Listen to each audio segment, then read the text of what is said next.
Israeli officials are blasting the European Union's announcement that goods from Jewish settlements in the country must be specifically labeled, with Israel's ambassador to the United Nations saying, "Anti-Semitism in Europe now has legal cover." The European Union's top court ruled Tuesday that EU countries must identify products made in Israeli settlements on their labels. The ruling pertains to products imported from settlements in the occupied West Bank, East Jerusalem and Golan Heights, all captured by Israel in the 1967 Six-Day War. The Palestinians claim the West Bank and East Jerusalem as parts of a future state, a position that has global support. The European Court of Justice said that when products come from those territories, their labels must provide an indication of that provenance so that consumers can make informed choices when they shop. The EU insists that any product made in the settlements must not carry the generic "Made in Israel" tag and wants them to be easily identifiable to shoppers. The EU rejects Israeli settlement expansion, saying it undermines the hopes for a two-state solution. Nearly 700,000 Israelis currently live in the West Bank and East Jerusalem, which is almost 10% of the country's Jewish population. Israel said the labeling is unfair and discriminatory, adding that other countries involved in disputes over land are not similarly sanctioned. Danny Danon, Israel's ambassador to the UN, attacked the decision of the European Court of Justice to require separate labeling of Israeli products made in Judea, Samaria and Golan Heights.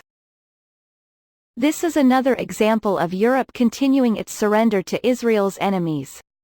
The EU's discrimination against the Zionist enterprise will provide legal cover for anti-Semitism, Danon said on Tuesday. The court's decision will only spread this ancient bigotry across the continent, providing extra fuel for the forces trying to undermine and damage the Jewish state. Today marks a dark stain of Europe's own doing that will never wash away. The European Court of Justice stressed that settlements give concrete expression to a policy of population transfer conducted by that state outside its territory, in violation of the rules of general international humanitarian law. It said any failure to identify the point of origin meant that consumers have no way of knowing, in the absence of any information capable of enlightening them in that respect, that a foodstuff comes from a locality or a set of localities constituting a settlement established in one of those territories in breach of the rules of international humanitarian law. It is not entirely clear how the ruling will be enforced since the real origin of the product is not always easy to identify, according to experts. The European Commission said the origin of settlement produce must be made known in a way that is not misleading to the consumer, adding that it's up to individual EU countries to make sure that labels are accurate. Human Rights Watch did not immediately respond to Fox News' request for comment. However, according to the Associated Press, the watchdog's EU director, Lot Leicht, said it's an important step toward EU member states upholding their duty not to participate in the fiction that illegal settlements are part of Israel. Israel opposed the ruling, warning that it supports the boycott, divestment and sanctions BDS movement, the Jerusalem Post reported. Israel's foreign ministry rejected the ruling, reportedly saying it set a double standard that unfairly singles out Israel when there are dozens of territorial disputes around the world. The European Court of Justice's ruling is unacceptable both morally and in principle, Foreign Minister Israel Katz said. I intend to work with European foreign ministers to prevent the implementation of this gravely flawed policy. The former Minister of Justice of Israel, Ayelet Sheikht, tweeted on Tuesday writing that the ruling has a stench of anti-Semitism. She added that there is no similar marking directive on other conflict zones including Tibet, Cyprus, others.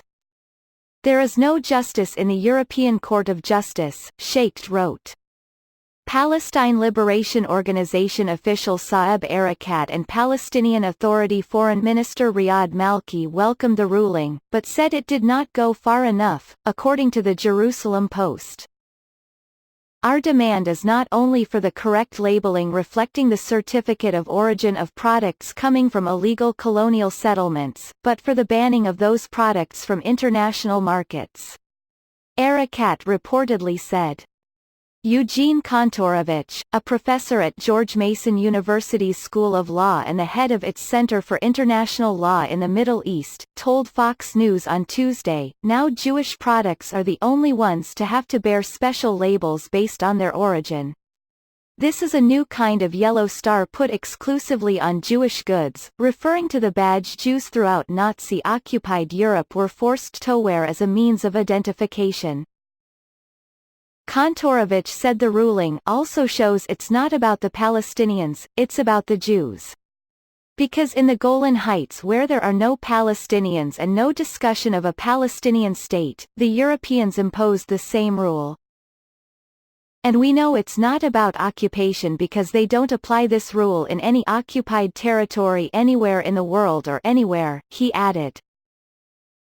Israel Gans, the head of the local settler council, said the ruling is part of a double standard that discriminates against Jews living and working in their homeland of thousands of years. This decision will directly hurt the Arab population working at these factories, and manufacturing these products. He added that he did not expect sales to be affected as settlement products are of high standards. The volume of settlement goods coming into Europe, which includes olive oil, fruit, wine and industrial products, is estimated to affect about 1% of imports from Israel, which amount to about $16.5 billion a year. The delegation of the European Union to the United States and the delegation of the European Union to the United Nations did not immediately respond to Fox News' request for comment.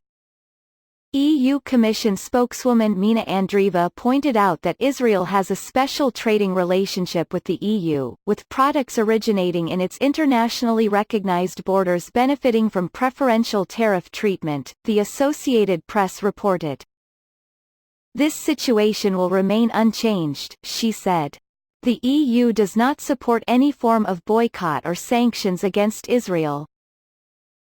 Doing business in or with the Israeli settlements has been an issue for some companies, including Airbnb, in the past. Last year, Airbnb stopped listings there, then reversed its decision. The Associated Press contributed to this report.